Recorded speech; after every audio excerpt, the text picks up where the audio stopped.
L'édito politique d'Yves Tréhard. Yves, François Fillon, selon vous, est sur un champ de mine. Oui, c'est une rude période pour le candidat de la droite qui est la cible d'un tir de missiles nourri, pour le moins. D'une part, il y a son projet de réforme de l'assurance maladie qu'il disait vouloir réserver aux seules affections graves et de longue durée. Il a tenté de déminer le terrain hier dans le Figaro. Une tribune. Mais la critique est telle, y compris dans son camp, qu'il a décidé de retirer sa proposition de son site internet de campagne hier soir. D'autre part, il y a le massacre des populations civiles d'Alep par Poutine et Bachar el-Assad.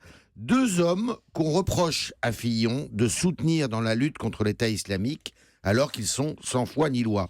Jamais nous n'accepterons, au nom d'un prétendu réalisme, de nous allier avec les responsables du martyre d'Alep, a lancé Bernard Cazeneuve, le nouveau Premier ministre hier, dans son discours de politique générale en visant Fillon, et il a évidemment été très applaudi par les bancs de la majorité. Et voilà pour les accusations. Que peut faire François Fillon ? Eh bien, ce n'est pas simple car c'est toujours pareil. La critique vire rapidement à la caricature quand elle est répétée en boucle 1000 fois. Elle devient une vérité dans le débat public. Qu'a dit Fillon en fait ? Il n'a jamais fait preuve d'angélisme, ni avec Poutine, qu'il tutoie pourtant, ni avec Assad, mais selon lui, rompre avec eux, c'est faire de Moscou un dangereux ennemi, et c'est laisser tomber les chrétiens d'Orient que ménage Bachar el-Assad. Néanmoins, ce n'est pas le dossier le plus délicat pour Fillon. Beaucoup plus capital pour son élection, même si c'est cynique de le dire, eh bien, c'est sa réforme de la sécurité sociale. On l'accuse de vouloir la privatiser.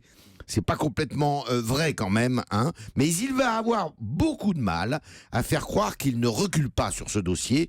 Or, il a construit son succès dans la primaire sur sa détermination. Et vous nous aviez averti, Yves, dans un édito précédent, justement, qu'il fallait qu'il tienne le cap. Exactement. Fillon, hein. Encore 5 mois, donc, Yves, à tenir d'ici la présidentielle. Hein. Et ça va être très long quand on est présenté comme le favori, car on est la cible numéro 1.